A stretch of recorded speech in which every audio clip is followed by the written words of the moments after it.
Shalom, shalom. This is Mav by Yasha Allah Banaparium. This is Mav, son of Israel, son of Ephraim. And before I get started, I'd like to give all praises and honors to my power, Yahweh, by Hashem, Yahushua, by Hashem Rakakadash.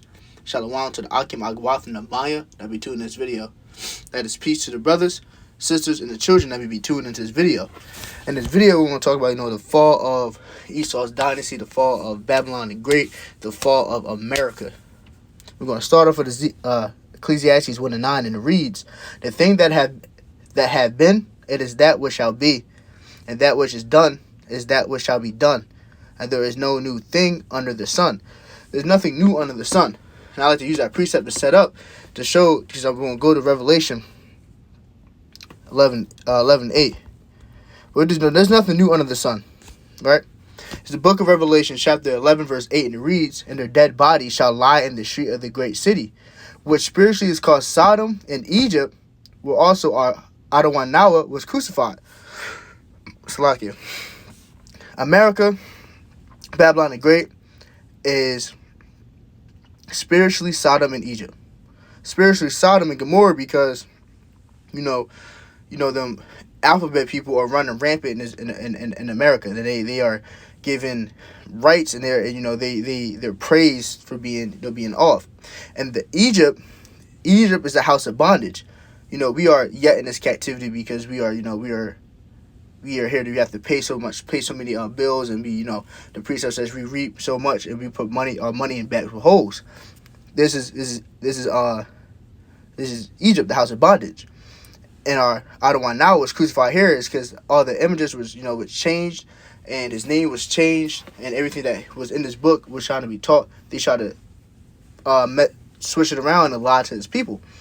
And the point of understanding that there's nothing new under the sun in this is because what happened to Sodom and Gomorrah, which is ultimately being destroyed, well, the same thing is coming to America. Let's go to Ezekiel 3:17. Slocky, give me 1 second. Bear with me. Hold. Ezekiel 3. This is the book of Ezekiel, chapter 3, verse 17, and it reads, "Son of man, I have made thee a watchman unto the house of Israel. Therefore hear my word at my mouth, and give them warning from me." See, that right there, it shows that the prophets are a warning. And just like all before other times, there was prophets on the streets before the flood, prophets in Sodom and Gomorrah, and other Sodom and Gomorrah before destruction came. It is the same thing. The prophets are now out because destruction is coming. Destruction is nigh, is very close. If you look at what's going on in today's world, it is very, very close. This is all repeating. It's all repeating throughout history, and it shows that every time they're on the streets, some devastation is about to come. This is the book of Isaiah, chapter 47, verse 1, and it reads, "Come down and sit in the dust, O virgin daughter of Babylon." Talking about America. It's gonna be it's weak. It's not what it used to be. "Sit on the ground, there is no throne, O daughter of the Chaldeans, for thou shalt no more be called tender and delicate." It's coming that time. It's very close to that time. That they're already being destroyed, and they're losing their rep and their strength. People are not afraid of America no more. These other nations are bucking up at America. 50 years ago, they would never. They are weak. They're losing their throne. Their dynasty is coming to an end. The Wada Yahweh Yahushua is coming to an end. Let's go to the book Job, chapter 39. So just like in Egypt, they had multiple plagues. But if you look at Sodom and Gomorrah, they were destroyed by fire and brimstone. Kind of like how it's going to be destroyed now, but now it's going to be destroyed with the ICBM missiles. It's going to be destroyed with the nuclear bombs. "The quivering rattleth against him, and the glittering spear and the shield." This is Job talking about that nuke coming to America. That nuke coming to America, just like Sodom and Gomorrah was destroyed by fire, and there's nothing left of it, so will be Great Babylon, so will be America, and that's what is coming to it. And now you understand that. Now you may understand, okay, now Babylon is going to end, and that 2/3 are going to die, and the 1/3, the elect, will be saved, and they will start building up Yasha Allah again through righteousness. So what does that leave for the heathen, and what does that leave for, Esau? Now Esau, a lot of them will die in that, and also some will, some of them will be enslaved. But we're gonna go through the precepts and prove that. This is what is coming for. This right here is what's coming for Esau. This is the book of Numbers, chapter 35, verse 33. So ye shall not pollute the land wherein ye are, for blood it defiles the land. This land, America, is written of all the tribes' blood. Native Americans, African, so-called Native Americans, so-called Hispanics, and so-called African Americans. Our blood is all over this place. All over this place. And the land cannot be cleansed of the blood that is shed therein, but by the blood of him that shed it. That is very heavy. The land cannot be cleansed of the blood that is shed therein, but by the blood of him that shed it. So you know what that means. Esau must pay that price for this land to be pure again, which means his blood must be shed. And what the Most High says, it will not go void. It's going to happen, and it's very, very, very close.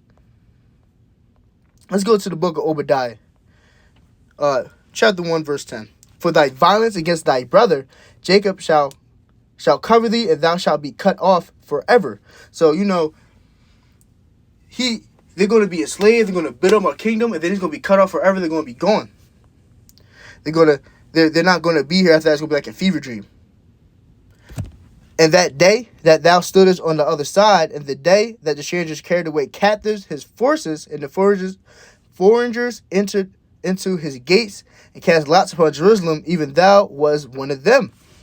So from the break of dawn, when they did what they did to Jerusalem, it was going to come back on their head tenfold. They are going to go in slavery, and after they're done in slavery, and they build up our kingdom, they're going to go extinct. Go to Joel 3 and 8. It's the book of Joel, chapter 3, verse 8, and it reads, I will sell your sons and your daughters into the hands of the children of Judah, and they shall sell them to the Chaldeans, to the people far off, for Ha Adonai Yahweh hath spoken it. They are going into slavery. Their recompense is coming upon their head, just like they sold our sons and our ancestors and split up the family and had us go into slavery or far off lands. It will come to them as well. It will come to them as well. They are about to get what they deserve. They're about to go in their land, and their kingdom's about to be destroyed, and then they're going into slavery. And for the last precept, just to prove that they're going into slavery, let's go to this. This